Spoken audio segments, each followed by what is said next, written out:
Good morning, everyone. Hola a todos. Buenos días. Hola a los conectados. Gracias a todos por estar aquí. Welcome everybody for the next INREA talk. This time we have the pleasure to receive the visit of two INREA researchers, Olivier Bernard and Francesca Cagliasi. No, eh? Casagli, okay, from the team Green O from INRIA Sofia. Both talks are in the framework of the convergence of AI and somehow machine learning, but also modeling for some applications. They will explain in practical some of them, but also in line with the line that we have in the Binational Center of AI for Science and Science for AI. So it's a pleasure to have you here. And you have a tandem presentation, so I don't know who of you is presenting first, but I'm going to start. Okay. Oh, you have already. Thank you, Nayat. Thank you, everybody, for being here. Thank you for giving us the opportunity to present our research. So it will be a tandem presentation. I do the first part, I do the simplest part, and Francesca will present the more complicated stuff. So as Nayat said, I'm heading INRIA team, Green Owl. We are working on the modeling of microbial ecosystems, let's say, in the sea, but also these ecosystems can be used for different purposes. And also, we have a joint team, which name is Art in Blue, artificial intelligence blue because of the sea, in which some people here are involved. So I'm particularly happy to be there today. So my talk is about predicting temperature in microalgae cultivation systems. I'm going to give you a bit of elements, general elements. Yes, about microalgae or phytoplankton. Phytoplankton is the general way to talk about these microorganisms that you can find in aquatic environments, in the sea, in the rivers, in lakes. They are omnipresent organisms that are at the basis of the food chain in the oceans because they are doing photosynthesis. They use the energy from the sunlight and convert it into chemical energy that will feed all the trophic network, basically. It's estimated that they fix half of the anthropic CO2, which is rejected by human activities. And it's also, so they are growing everywhere in the sea, but it's also a very promising resource for new molecules, for wastewater treatment, for turning our waste into interesting things. Here you have a picture of different types of microalgae that are in this world of phytoplankton. Just to see, it's microscopic with a broad variety of shapes and functions. So I'm going to talk about modeling of these organisms.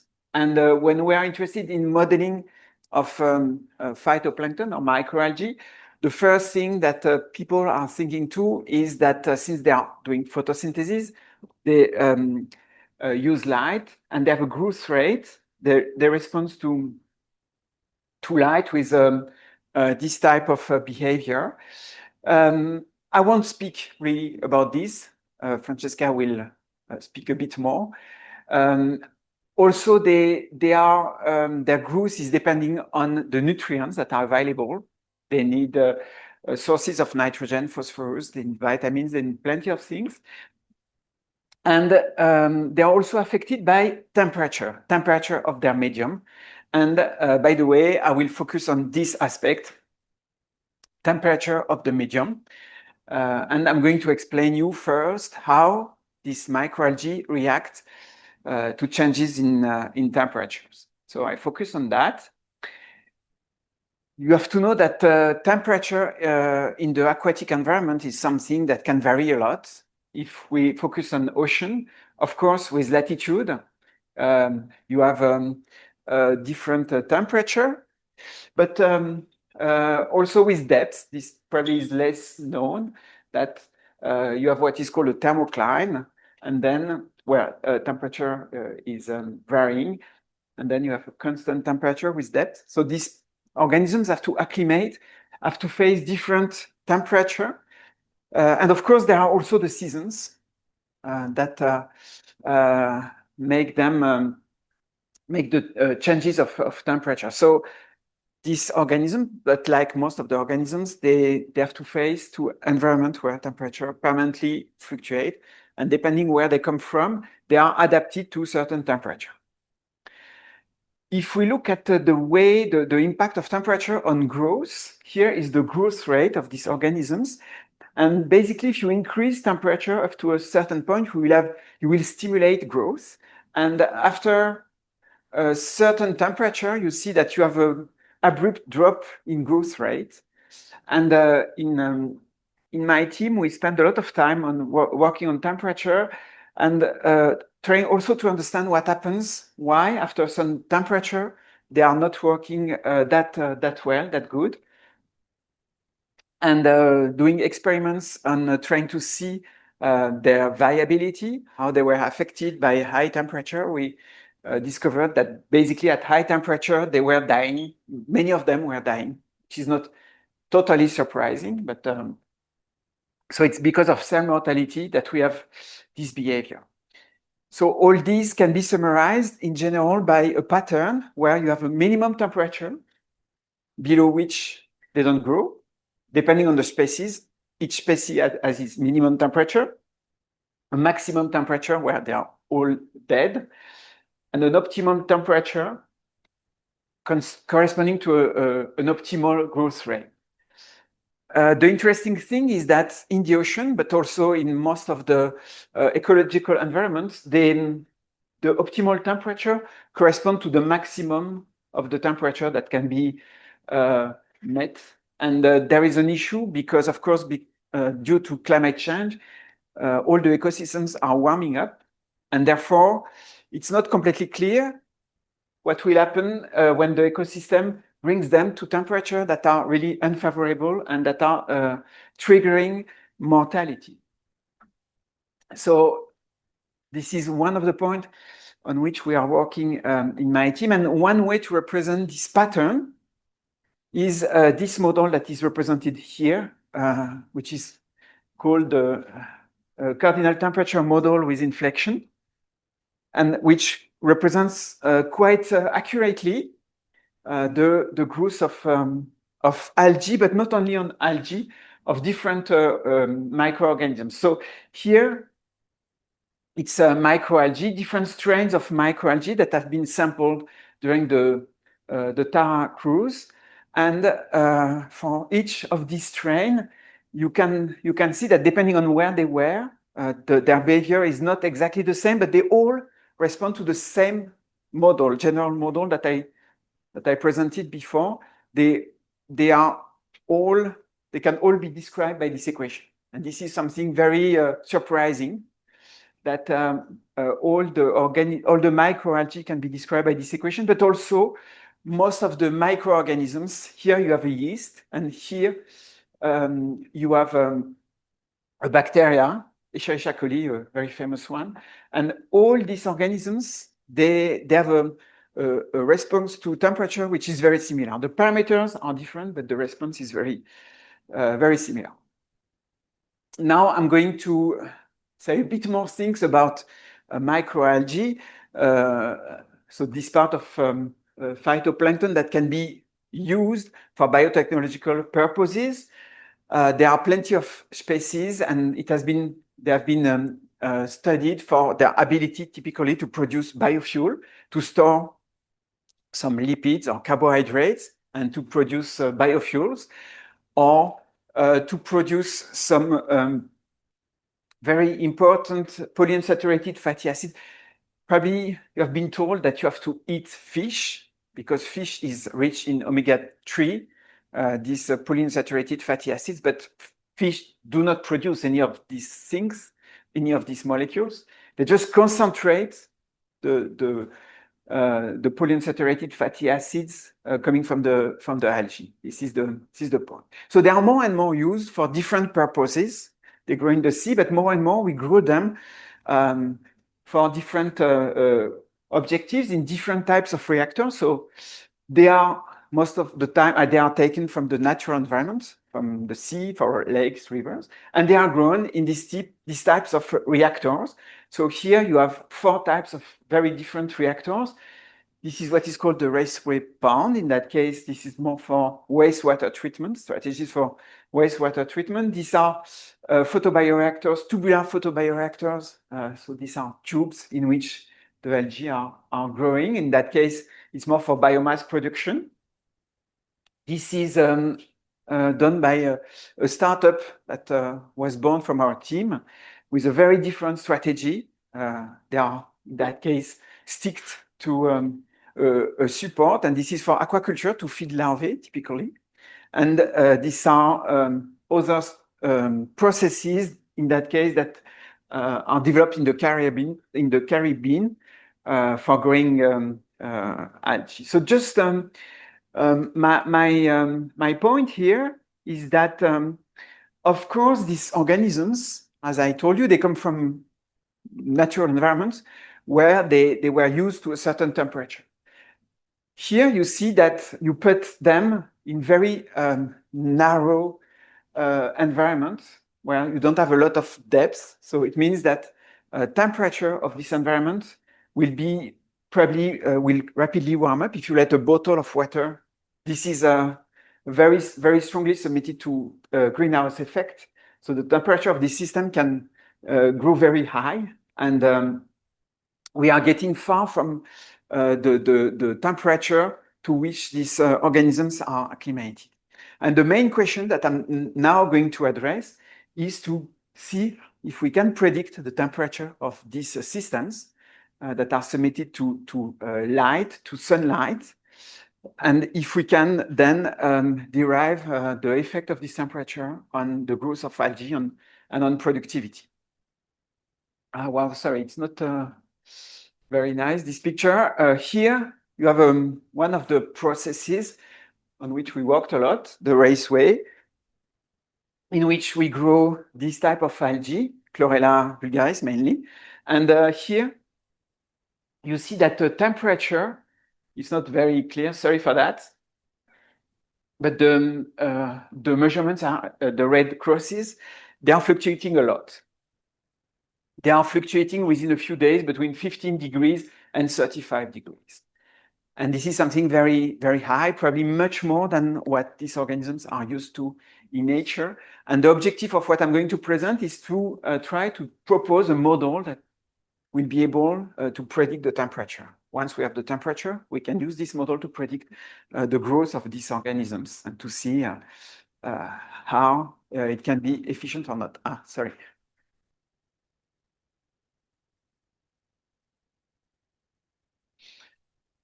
So why predicting temperature? Maybe this is a bit a stupid slide, but when I was working on this topic, I worked with people like biologists or people that are used to manage processes, and they told me, but why you want to predict temperature? You just have to measure it, no? It's not the same. If you want to know the temperature, the present temperature, yes, measuring temperature is trivial. Now, if I want to know the temperature that there will be in 4 days, you cannot measure with the temperature that there will be in 4 days. You have to, in that case, you have to predict it. And if you want to do a proactive control, if you want to anticipate the fact that probably in 4 days temperature will be too high, you have to have a model. And also, if you want to try different optimization strategy, you need also this kind of models. So the idea is that we will use data sets where we measure temperature on a certain window together with the data, the weather data, and also we will use weather forecasts. And the idea is to first calibrate a model and then use it for prediction. So there will be a phase learning from the past. I will learn from the past, from what happened before. And once I've learned, I will predict the future temperature from the future weather, from the predictions of the future weather. This is the idea. Well, there are cases where predicting temperature in these systems is not, has already been done, let's say. It's complicated, but you can do a physical model of heat transfer here, representing many stuff, many fluxes, many heat fluxes in the system. And from this, it's possible to predict temperature over year-long period. So there are different models that exist. With Francesca, we worked on some of them, and that they do the job. Just to calibrate, to set up this type of model, you need 6 months of experts. And if you change a bit the process, if you change things, you have to restart. It's something that is accurate, but really complicated to set up. In the case of these processes, these are the raceways that I showed you, and it's still quite simple. It's a simple process in the sense that it's a body of water, flat, not very complicated. Now, if we come back to these processes that I showed you, where you have very complicated geometries, you have self-shading, the heat transfer models turn to be a nightmare. It becomes very complicated to accurately be able to predict temperature in these systems. So there are some trial in the literature, but before this work, they could predict like 1 week or 2 weeks of temperature, and generally it was too much complicated. So this is typically for the raceway the type of equation that we have. I won't enter too much in the details of the equations. Just it's the evolution of the temperature is given by differential equations together with the evolution of the depth, because of course at high temperature you have evaporation, so the depth of the system is varying. And the evolution of temperature is the sum of different terms that are affected by the temperature of the pond of the system, that are affected by the temperature of the air, that are affected by the other mechanisms like wind or like the heat flux, the flux of solar energy. And okay, I won't detail too much, but just keep in mind that it's a bit complex. It's of high dimension. There are plenty of parameters, and you really need to know the system very well. So the idea that we have, it's a bit the spirit of symbolic regression, but we are not using exactly symbolic regression. We are doing it manually, and what we were looking at, we wanted to keep the structure of this mechanistic model, just putting in a model terms that we see appear. We know, for example, that for the heat transfer models, you have terms that are at the power 4 of the temperature of the pond. That you have terms that are the power 4 of the temperature of the air. You have terms that are linear with this temperature. You have terms that are linear with the heat flux. So the idea was to see what were the combination of these terms that we could try, and that would be able to predict the system dynamics. So yeah, it's what I said here. We see that we should have these terms, certain combination, simple combination. So in that case, we didn't look for much more combinations of parameters. We just tried different simple linear combination of these terms. So it's not symbolic regression, because here we are really based on knowledge that we had before. We are not trying to guess them directly. We are just trying to see if, starting from this basis, we can generate the data that we measure. And the idea is to try to see from the data if we can estimate a dynamics, a model, I'm sorry, it's a bit low, that is done by the combination of these very simple terms, linear or powerful of the temperature, linear with respect to the heat flux, and a bit more complicated in that case, related to wind and evaporation. So still, we have a simple system in the sense that we predict temperature and depth. And the idea was to see, trying different approaches, if we can find the values of this parameter, if we can identify the values of this parameter, and if this approach would be enough to represent well our system. So basically, we did a very standard gradient computation. We computed the gradient of the error, and from this, we use state-of-the-art algorithms to estimate our parameters. Another point is that we don't estimate only the parameters, but we try to find bounds of the parameters that we can then propagate to have a prediction uncertainty on temperature. And then the strategy that we used was that we used 4 days of data. 4 days is not that much, even if most of the time we can have temperature measurements every 5 minutes. So we were using 4 days of data to calibrate our model. And then we predict the future for a few days, at least the future corresponding to the knowledge that we have of the weather forecast. And these are the results that we got for the, let's say, the easy case, the raceway. So we use these 4 days to calibrate our model, to calibrate and also see which of these terms that we are considering are necessary. And then on this basis, we can predict the future. So you see that it's not too bad. Actually, the predictions are quite accurate.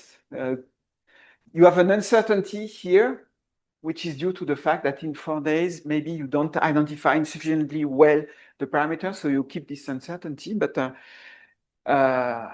it's quite good, and it's more than enough for predicting what we wanted. Just it's the easy case, because we knew already how to do this with more complicated model, that I told you it was complicated to set up, but we knew how to do it. So then we did it for another case where it's, in that case, you see it's still the same type of system, but now it's so elevated from the ground, and from a heat transfer point of view, it's more complicated.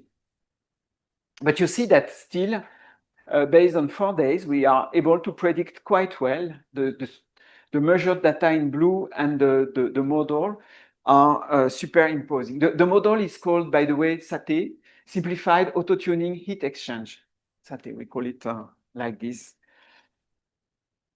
So it's still working well.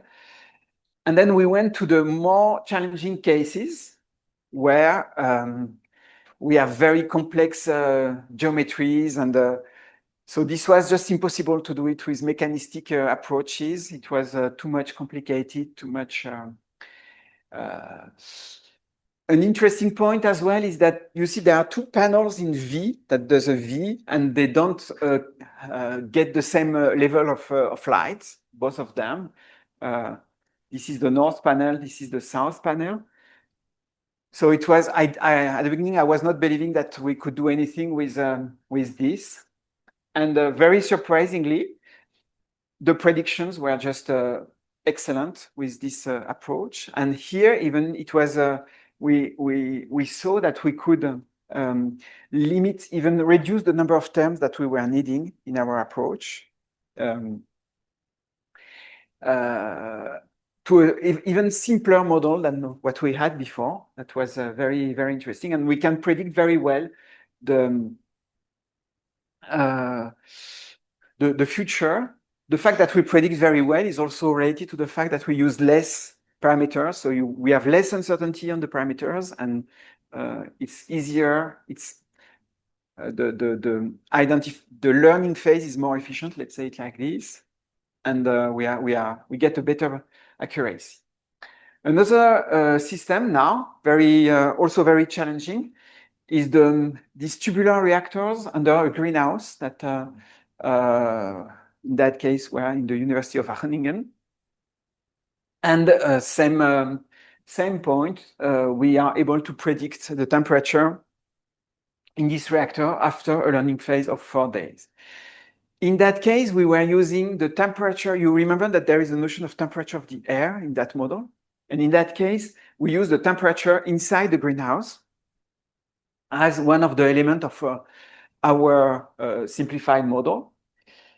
Just the temperature in the greenhouse is something that is, I mean, it's a bit cheating to use the temperature in the greenhouse, because if I want to predict what will be the temperature in 4 days, I cannot know what will be the temperature inside the greenhouse. I can see with weather services what will be the temperature in the air, but inside the greenhouse, I don't know. So we did the same, because this was cheating. We did the same, but based on weather information given by a meteo station that was like 20 kilometers distant.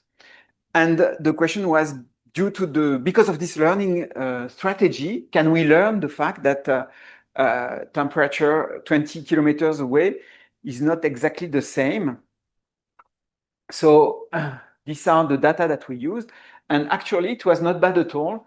So just based on temperature at the weather forecast, which is even 17 kilometers away, we were able to predict quite well the future of the temperature inside the greenhouse. So the learning strategy was integrating also the differences of temperature that we can have between the weather station and the site where there was the greenhouse. Finally, fourth type of process, which is really, really different. It's the one that I talked about, the startup that we did in Alve for growing algae. So it's really completely different. It's within a greenhouse. And same idea, 4 days, and you see that it works very well. It really works very well. So we were quite happy, because in the end, this strategy turned out to work very well. And typically in that case, we can also estimate a model, a productivity model, a model of biomass production, of growth of algae and total biomass. And you see that here we were able to predict quite well the growth of the algae, and how much temperature was affecting the dynamics of the microalgae. Just before ending my presentation, an interesting point is that in these strategies of learning, so we have 4 days of learning. It's what we did. And from these 4 days, of course, what I said is that probably it's not enough, so we keep some uncertainties on the parameters, especially when you need to keep models with many terms. And then you have this large uncertainty, but at least you can quite well predict the next 20 days. We tried also a strategy with 10 days. So we learn for 10 days. We use the 10 last days. We learn the parameters of the model. So we learn this model. And here you see that because you have 10 days, you reduce considerably the uncertainty on your prediction.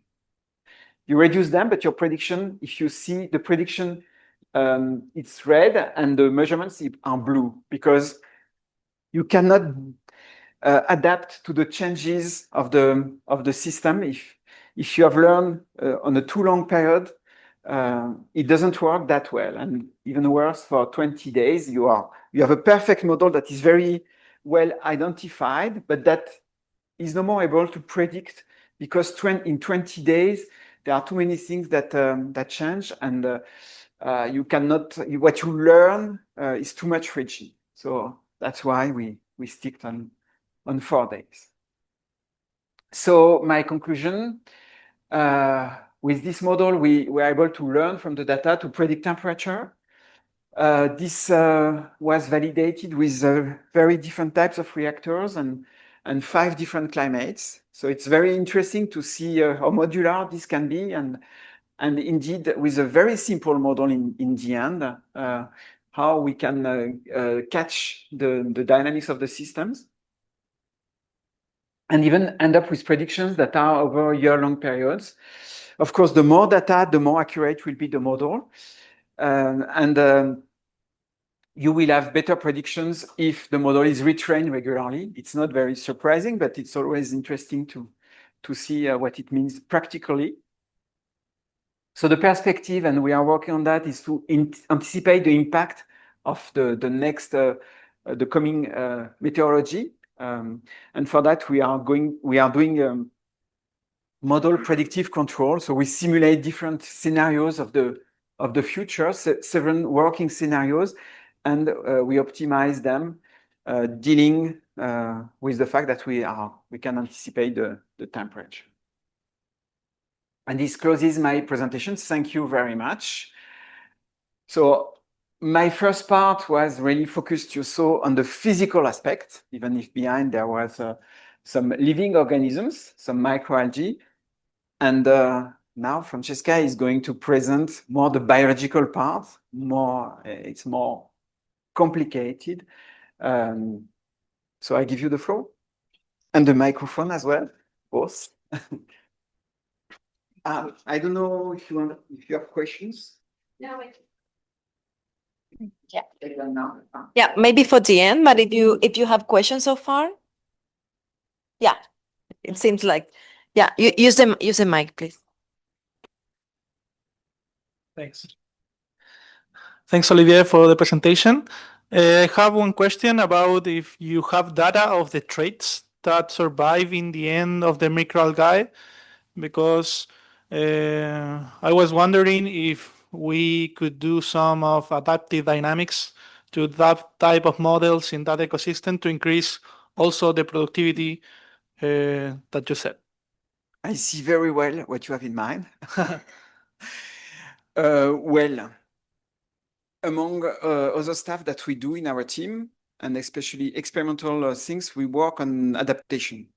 How microalgae can adapt to especially temperatures, because you understood that these temperatures are not the one of the natural environment, so we must probably pre-train them, but in the sense of the biology, pre-train them to better resist temperature. And so we did a lot of experiments, and we showed that we can make them evolve in these temperature fields. But to be honest, it's quite difficult to do modeling in these evolution scenarios, and we are working on that. We don't have a very convincing model. I'm still struggling to propose more accurate model, and in particular, we are still not able to predict what can be the evolution. We experimentally see things, but it's quite difficult to predict. You have still a lot of work. Nice, thanks. Hi, thank you for your talk.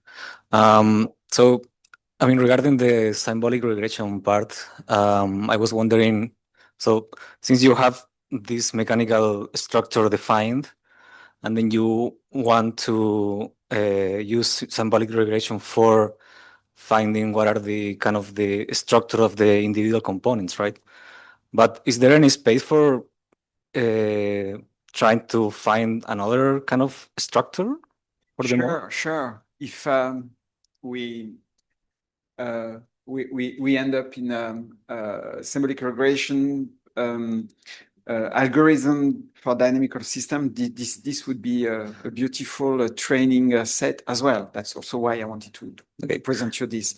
What we did is really we put in this symbolic regression a priori knowledge on some terms that we knew that the physics we had to do that. But now what happens if we don't put any a priori knowledge? Can we be as efficient, more efficient? Yes, I don't know. And those kind of structures are the same for every reactor, or do you? No. They are not the same. There's sometimes And this is a bit the surprise. For the more complicated reactors, the structure that we got in the end was simpler. Okay.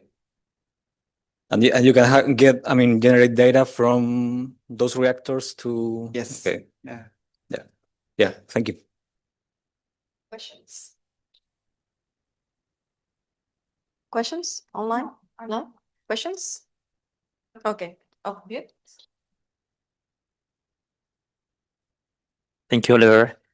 Well, if I understood well, the full model compared to the SATE model, the SATE model needs a recalibration daily of the parameters, right?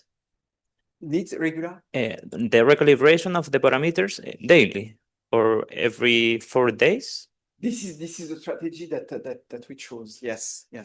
Yeah, But we can also, well, I didn't present this, but we can also train them on 6 months or 1 month, and then we predict the year long it. But my question is about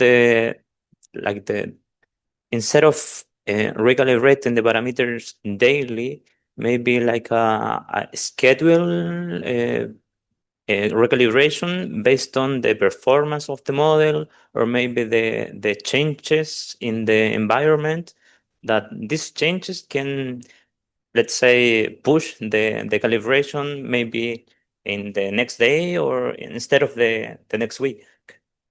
That It's a very interesting perspective, and I think it makes sense, yes, to do it more cleverly than considering a moving window of 4 days, because we see that if we stay typically in the same season, recalibrating it is not totally necessary. While if we move from autumn to winter, for example, yes, it's better to recalibrate.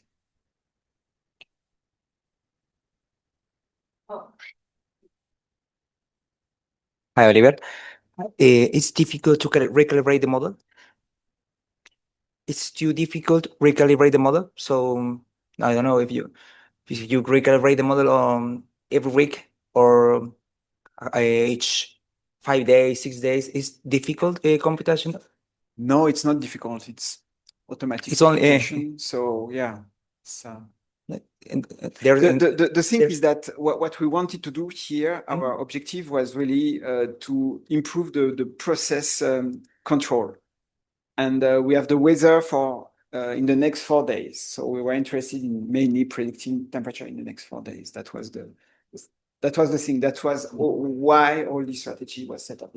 If the idea is to imagine what could be the temperature of a system, wherever in the world, this is a bit a different question. And then in that case, we need a model that is valid for a period of the year.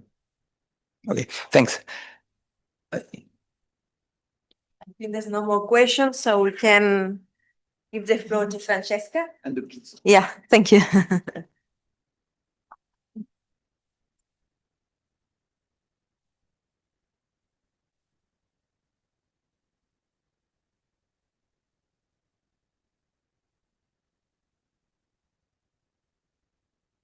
So, good morning, everybody. Thank you very much for the invitation. I'm very happy to be here. So, I am Francesca Cadagli. I'm working as a permanent researcher in the Green Owl team. And today I'm going to speak about challenges for modeling phototrophic systems. So just a bit of context. I don't want to repeat that much Olivier said what are phytoplankton, microalgae, but just to focus a bit more on what is my topic. So I'm working on the water cycle, especially on wastewater treatment. So the treatment of all the wastewater produced by whatever kind of anthropological activity, industries, and so on. And biological wastewater treatment. So what does it mean? I will focus especially on this kind of system where we are trying to treat water with this kind of photobioreactors, so the raceway that Olivier presented you before. And in principle, what should happen in this kind of system that you will have as output treated water, but also an added values that is the algal biomass that is growing inside this kind of reactor, not alone because we are speaking about wastewater, so we don't have inside here pure culture of microalgae, but of course we will have also bacteria. But this is not a bad thing because the good thing is that microalgae and bacteria can collaborate together to treat this wastewater, especially because algae, as you know, they are biologically producing oxygen, and for bacteria, and bacteria are producing the CO2, the inorganic carbon in form of CO2 that will be used by microalgae. So there is this good interaction among them. And what is good is that thanks to the algal biomass, microalgae, we can recover important elements from this wastewater. So basically carbon, nitrogen, and phosphorus, and recycling these important elements, producing byproducts like biofuels, biofertilizers, or other kind of biomaterials. Not food in this case, because for the law, we are not allowed to produce food from a process that is fed with wastewaters. These mixed consortia of algae and bacteria, of course, we are not inventing anything. They are coming from the environment. Just what we are going to do is just that we put them in a photobioreactor. So we want to control them and to tame them to obtain what we want, basically. The difficult thing is that we are putting together these microalgae and bacteria, so these microbial species that can have billions of possible interactions. So it's very complicated to understand how we can use them, how we can to optimize this kind of system. And this is where the modeling part comes inside the story to help us to understand how to optimize this kind of system. It's missing a slide, okay. Basically, there are several challenges for modeling phototrophic systems concerning the calibration, the validation, so the identification of biological parameters. But today I'm going to speak more about the challenge of integrating different modeling approaches. So first of all, I'm going to speak about mechanistic models, the most used for this kind of system. So in this case, so this is a very generic structure of a mass balance model for the biological model. In this case, so you have the state of the model, then usually you have a stoichiometric matrix multiplied for the reaction rates. This is just a term because we are speaking about a continuous reactor, so it's the dilution term of what is entering and what is going out. And the last term is an additional term that is involving the gas-liquid mass transfer, because we are going to model this kind of system. So we have different interactions among microalgae and bacteria, but we also have other physical and also chemical processes, because inside of this there is also the chemistry of all the molecules and contaminants that there are inside. So more in detail, keeping this general structure. So the stoichiometric matrix is something like this. So basically it's just telling you the stoichiometry of the reaction, so the amount of referring to the state of the model, what is produced and what is consumed, and in which amount these things are produced or consumed. Then you have the reaction rates. This is an example of the growth rate of microalgae.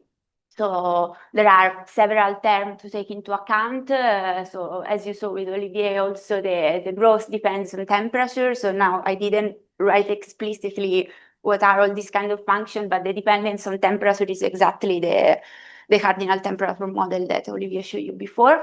Then you have the dependence of light, the dependence on the nutrients that there are, and you don't have just the one for algae. You have also the respiration, the decay for microalgae, but also for all the other microbial populations, so for bacteria. That's why this model usually, this is the general structure, but they are very big.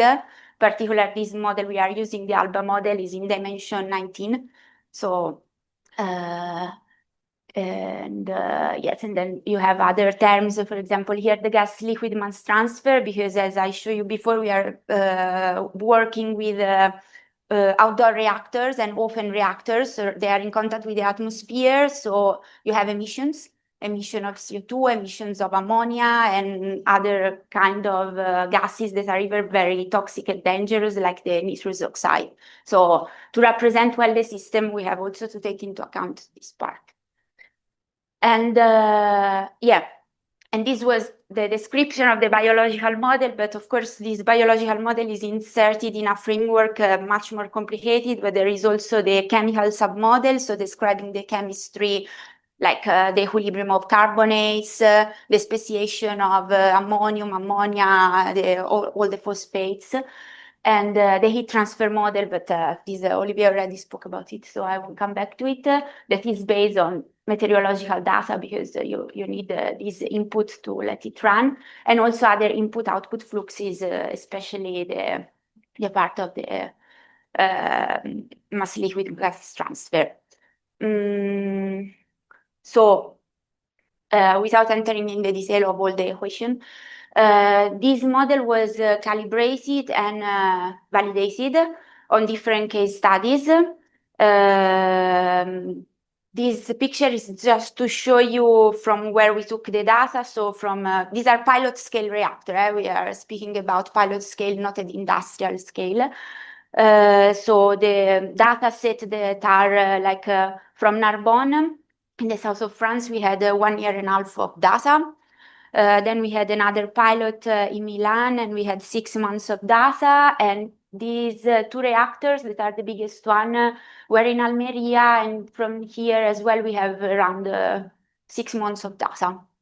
And why we wanted to use all these different case studies, not only because the more data you have, the better it is for the calibration and the validation of the model, but also to show you that we wanted to test the model on reactor located in different geographical locations. So as you can see, the temperature and the part that is the photosynthetically active radiation, so the irradiance, the light that is arriving to algae, are very different because as you can see also from the map, the amount, the level of temperature and light is not at all the same, and these are the main parameters that are affecting the microalgae and bacteria, and therefore the model results. So even here, without entering in the detail, but just to say the main difficulty in this kind of model, so this mechanistic model, is the part of the calibration, because you have to deal with many biological parameters, so you cannot calibrate all of them. You have to pass through a sensitivity analysis. Then you have to calibrate just the one that you select as most sensitive. Then it's important also to determine somehow the uncertainty of the prediction of your model to see which is the real accuracy behind the prediction of your model. So in this case, for example, we use the Fisher information matrix to calculate the variance of the parameter and to see in the end to create these shaded bounds, because this is just an example, but you have the dots are the measurements, then the continuous line is the model, and the shaded area is the uncertainty that is propagating by the uncertainty of the parameter on the model directly. And this is the most difficult part also, because all the time you change a case study, of course, especially when you go from a geographical location to another, you have to repass through this procedure. So it's not really easy, and it takes lots of time, and you need data, of course, to do that. And but when you manage, they work quite well. I'm a fan of mass balance model. They work very well, as you can see. So this was the case on which the model was calibrated and then validated. This is just to show the part of data that we use for the calibration, and all the rest was used for validation. So these are, for example, the results for the algal biomass. So the dots in every case are the measurements. The continuous line is the prediction. Then you can predict also the dissolved oxygen. In case of dissolved oxygen, you don't see dots for the measurements, but just because temperature, oxygen, and other quantities like light, they are measured with sensors. So of course you can have data every 5 seconds. So it's while, for example, when you want to measure other quantities like the algal biomass or the contaminants, you have to take samples and then you perform the measurements. So you cannot do more than 2 or 3 per week. That's so you have even data at very different frequency. And then, okay, we tested the model also without recalibrating it in this case on the Almeria case study, so completely different range of temperature and light, and it was less accurate, but somehow it was working quite well. Of course, if you pass through a new calibration of the parameter, it can fit much better. But here we wanted just to see without recalibrating everything if it was quite robust, the model, or not. And then we tested also for the case of Milan, even in this case without recalibrating anything, but just to test if it was able to catch at least the dynamics of the microbial population and of the contaminants. So, okay, it works quite well. The problem of this kind of model is that you have to implement all together the biological part, the physical part, and the chemical part, and it's quite challenging. Parameter identification and identifiability is really complex in this kind of system. Of course, the smaller is the model, the better it is, but when it becomes very big, that's why there is always you have to find a trade-off between what you want to represent and the accuracy that you want in your model. It's not easy when you go to build a model and to decide, okay, what I'm going to represent in the model, what I'm going to avoid to represent, even just to keep this choice, it's not easy. It's very important to have the knowledge of the biological processes that you are modeling, because otherwise it's really complicated to enter in this world. And of course, it's impossible to do that if you don't have experimental data. So even the part of having experimental data, so to collaborate with people that can provide you the data, it's not something negligible in this case. And so this was the first modeling approach. So to pass to another kind of modeling approach that is more and more used, especially in the wastewater treatment field, it's to use some machine learning technique like neural networks, for example.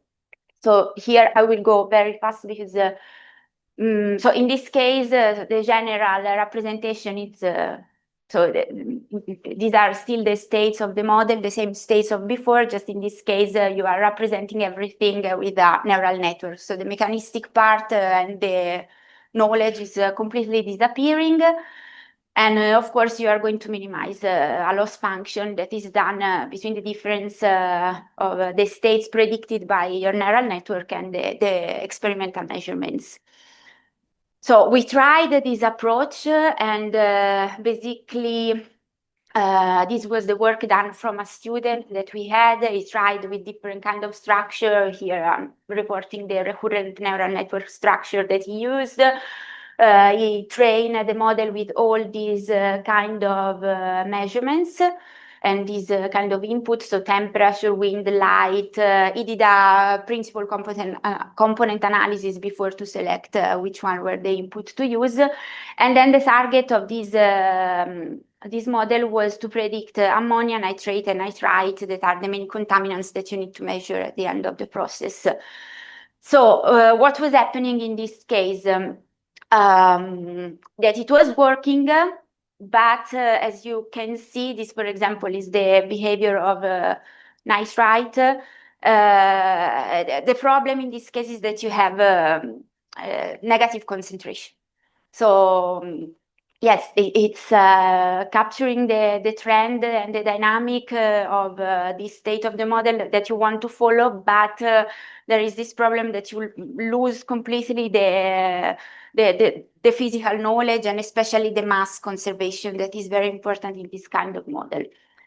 Of course, there are tricks to avoid this in neural network. I know I'm going in this direction, but this is just without any penalty term, without considering any of these. What you get is more or less this. So, yeah, this is what I already said. So prediction can become negative and you lose the mass balance that is very important in this model. So another kind of approach is to hybridize these two kind of different modeling approaches to get the best of each, because in one case, of course, you have the physical knowledge, the mass balance respected. In the other case, it's easier to recalibrate the model. It's much easier. So we would like, we are working on an hybridization approach that now I'm going to show you, just to get the best of the two parts. Before entering in the hybridization approach, we can have different kind of hybrid model. These we call them augmented model, and when you have, for example, the same general structure I showed you before, but you use a neural network in this part, so multiplied by the stoichiometric metrics to predict just the biological kinetic rates. Why? Because this is the part that in the end is the one most affected by uncertainty.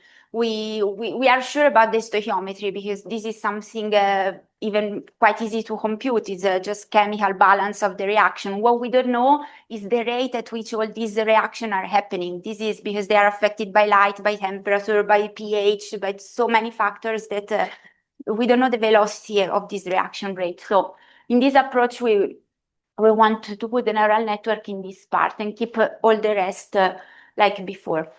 Or otherwise, you can have a different approach. You keep the same structure of before of the mechanistic model, and then you put a correction term at the end, given by a neural network that is going to correct the difference between the output of the mechanistic model and the real data. And in both cases, you will have a loss function that is more or less done like this. So the difference between the state of your hybrid model and the experimental measurements. Otherwise, there are the so-called physics-informed neural network that they have more a form like this. Basically, the main difference is that you put the penalty term and the physical knowledge, as I imagine you know very well, in the loss function. So it's not, this approach is not very different from this approach here. Just for definition, these are not pins because the knowledge and the penalty term is not inserted in the loss function, but directly inside the main equation of the model, while in the pins is done like this. But now I'm going to focus on this kind of model. And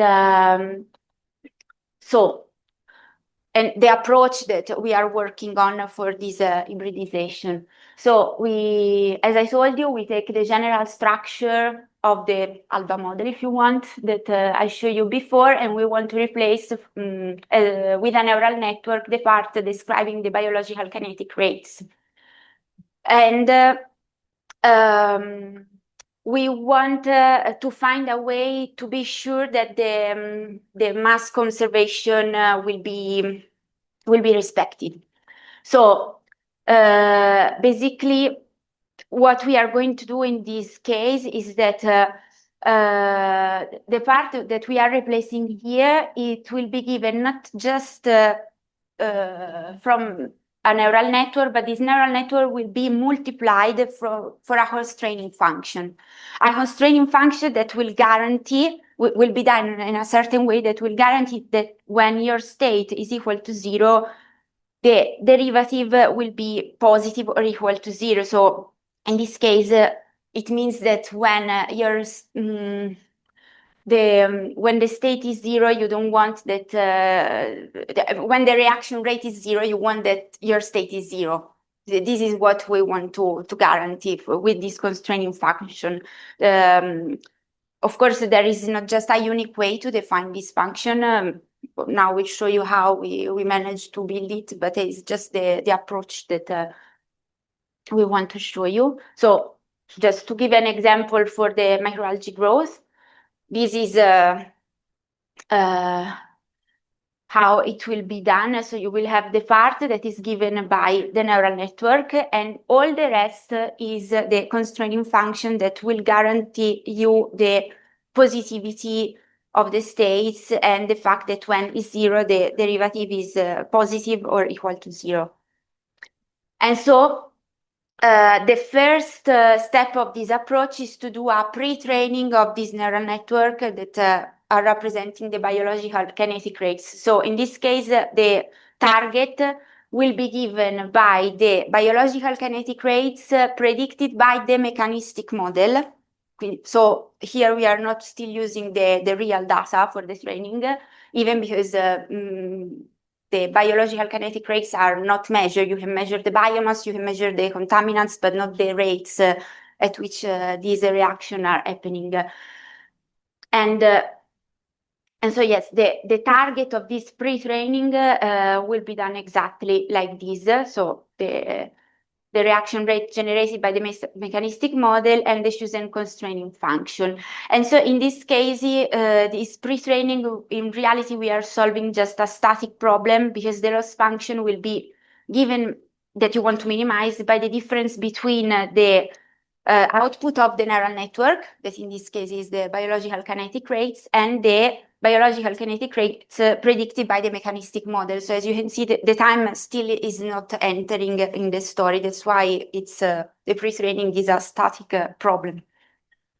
And yeah, and why we do that?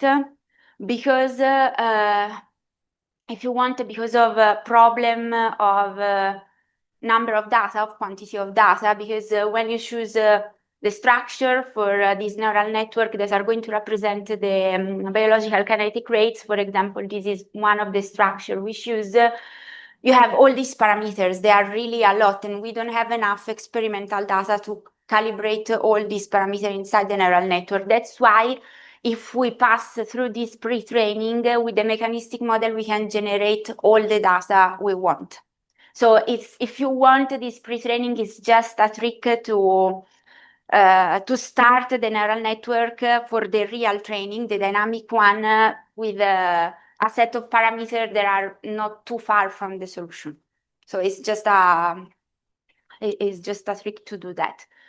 Because then after this, we will have a fine tuning. So we will pass to do a training where we are using the real data in the loss function. And in this case, the loss function that we want to minimize is not the difference between the biological kinetic rates predicted by the neural network and the mechanistic model, but between the states predicted by the hybrid model and the measurements, the experimental measurements.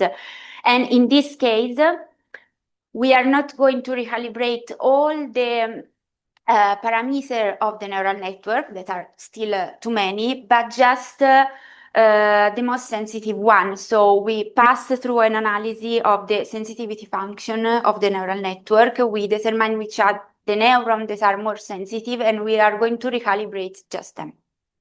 That's why the fine-tuning. And so these are just preliminary results that we obtain of this hybrid model pre-train and then train according to the procedure I show you. So here again we try to predict different things like the algal biomass, the dissolved oxygen, the pH, the ammoniacal nitrogen, and other contaminants. And again we have in black dots the experimental data, and the red curve is the result of the hybrid model pre-train and train like and the results are quite good. Now I'll just do a zoom on the oxygen and pH because otherwise we don't see anything. So you can see the hybrid model work very well. Of course, the window I'm showing you here, it's not the one of the training, is the part of the data we use for the validation. So it worked quite well. Then maybe your question would be about the mechanistic model was as well. Yes, it was good as well. Just the point is that with this procedure, we wanted to test if the hybrid model that we obtain is quite accurate, because then when we will pass to another case study, with this technique, with this procedure, the recalibration will be much faster compared to recalibrate a pure mechanistic model. So this is the real point. And yeah, and this is basically what I already said. Of course, there are, in this procedure that I show you, there are still challenges to solve. For example, the computational cost for the final part. So for the, let me pass the term, the training, the dynamic training. So really on the states of the hybrid model and the real data, because still it's taking lots of time.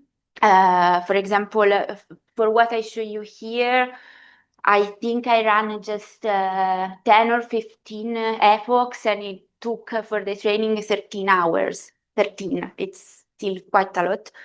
And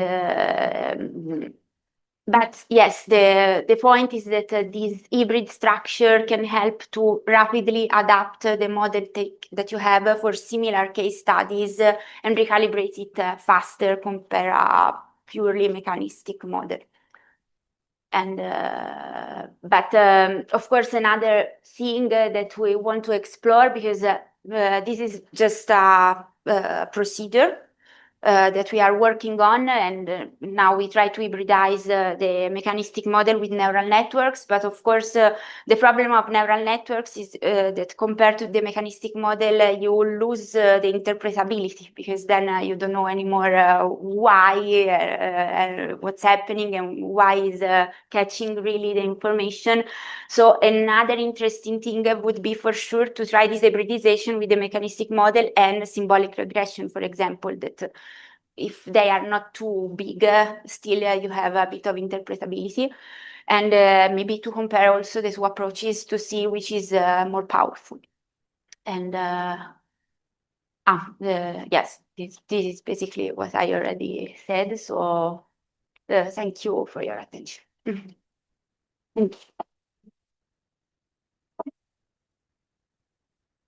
Thank you, Francesca. I'm sure that we'll have many questions, and maybe the team will be able to react to what you presented, and mostly the last part associated with pins and neural networks. So yeah.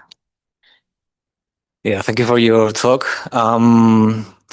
So yes, I mean, super interesting, but it's also super complex. I mean, there are a lot of moving parts in there. So I was wondering, how do you deal with the complexity of the system? I mean, if you want to predict something, there's a lot of, how do you like focus on what do you want to measure? And in the hybrid approach? yeah, I mean overall, I mean, like the way of approach a certain problem. And yeah, yeah, this is a good question. I mean, I mean, this approach is for trying to make it more simple, the calibration part, that is the most complex part. Then let's say that this is a kind of approach that I would like to test also on much simpler model. So the part that still is not optimized, that is difficult for me to manage, for example, is for the final part, for the fine tuning. It's not a joke to do to analyze the sensitivity function, and also how to construct the loss function, for example, because the loss function is not done just minimizing the difference, I don't know, from the oxygen that is predicted and one measure, but maybe you want to combine it, combine a different measurement, minimize the difference on oxygen, on pH, on the algal biomass, and all these measurements have very different scale. So this part is quite challenging, but it's even the part that once it will be optimized, will really, I don't want to say solve the problem, but will give the best results. Yeah, this is for now the part that I'm finding more challenging, and then yeah, for the complexity of the model, as I said, it's a bit a choice. It depends a lot on which is the objective. I mean, when you are building a kind of model, what is the objective of your model? It depends on which is the objective of what you are going to decide to represent. In this case, wastewater treatment is quite complex as a system, especially because we are dealing with outdoor reactors, so you don't control temperature, rarely you control pH, so you are in the natural conditions, so they are not controlled reactors. And so this for sure is the difficulty. And that's why we are trying to find a solution, especially for the recalibration of this kind of system, because they are outdoor. It's much easier when you have a fossil bioreactor, like, I don't know, the tubular one that Olivier showed before, because they are done for producing biomass. So they are in this closed reactor, everything is controlled, temperature is constant. So it's easier, let's say, to model the biological part. Yeah, I don't have an exact answer how to manage it. Depends. Yeah, and since you have like limited data, also overfitting should be a challenge for like generalize the. Because I would like to pass directly to this phase, just it's impossible because the data we have, even if they seem a lot, they are not. Because maybe the one of oxygen and pH, yes, because with a sensor, as I said, you can measure every 5 seconds, every 10 seconds, what you want. But the other measurements, they are not a lot at all. 2, 3 per week, it's nothing when you want to train a very complex network. That's why we thought to pre-calibrate, to pre-train, the neural network on the output of the mechanistic model.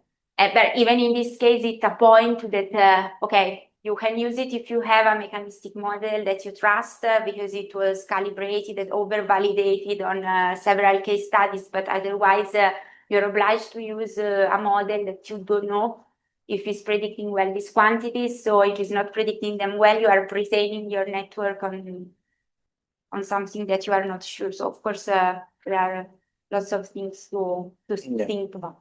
Yeah, thank you. And the last part you mentioned is about the interpretability. So how important is for you to have interpretable results versus the performance of or the accuracy of the predictions? This is a good question. It's very important, the interpretability. So this part still, I don't know very well how to manage it because if I don't, I mean, I like the idea that you can extrapolate hidden information in the data that you have, because of course, even when you work with a pure mechanistic model, you think you know. For example, when I come back just to do an example. For example, here we describe the growth of microalgae like this because we think it's right to do like this because, for example, even all the dependency on temperature, pH, maybe these are all curves that empirical curves that we get from dedicated experiments and everything. But even here, you don't know really if they are representative of the reality because when you do a dedicated experiment in the lab, is done in condition that has nothing to do to what's happening when you are outdoors. So yes, you use data in that case, it's something empirical, but you don't know if it's really representative. So I like the idea that you can use a neural network or something else to get hidden information in the data, but then I don't like very much the idea that I cannot interpret why is able to give me nice results. That's why the next step could be symbolic regression, because like this, at least if they are not huge, that you lose the interpretability. Even in that case, you can trace a bit that. But yeah, how to manage this part is something I'm working on because it's not. It's an open challenge. Thank you. More questions? There is a question Online? in the chat. Yeah, you can. Yes. Okay, there is a question in the chat from Jessica Campo. What about the rate of water evaporation in these open systems? Does it affect algae propagation? Is it controlled in the model? No, it's not controlling the model. Because in these, I mean, depends which case study. Because evaporation is considered in the model. First of all, because it's considered here, because when you are predicting the dynamic of temperature, you are predicting also the dynamic of the liquid depth, because as Olivier explained before, since we are working with a reactor with very shallow depth, because of a question, you need that the line penetrates until the bottom of the reactor, so you cannot work with 6 meters of liquid depth. So of course, it's taken into account. Can be a problem, for example, in these two cases, it was not compensated, let's say like this. The model was predicting it, but since the evaporation was quite strong, but not that strong. While I know that in Almeria, for example, where the temperatures are much higher, they were compensating the evaporation. So every day they were re-adding water in the reactor. And so, of course, when you have to consider it in the model, it's you need to know that they did that to represent it in the model. Because the evaporation is represented, but I need to, if you want to represent also the recompensation, it's easy to do. You do it from the inflow rate, but even this part, it's important that the communication between people that run the experiments and who is representing what they did, it's important. Okay, thank you. More questions? No more questions. More questions here? No? You okay. Thank you, Francesca. Regarding the part of estimating the reaction rates, do you know if there is any transcriptomic data set available? Because remember what we talked yesterday? Yeah. Maybe we can predict with the environmental features the concentration of key enzymes involved in biomass or ammonia or anything else. So we can use, you could use like intermediate step to estimate the reaction rate or the concentration of key features in your system. Yeah, I didn't explore this part still, but yeah, for sure, it could be very useful to do that. Yes. Yeah. Yeah, of course, if the data. Yeah, it's expensive. That's why. Yeah. Mm. Yeah. Thank you. Questions? No? Well, thank you again, you both. I haven't said that, but Olivier and Francesca are also part of the Ocean AI project. It was not part of the presentation today, but we're very happy that you're here, and I think we will meet during the next days and explore other directions of work. So thank you again so much.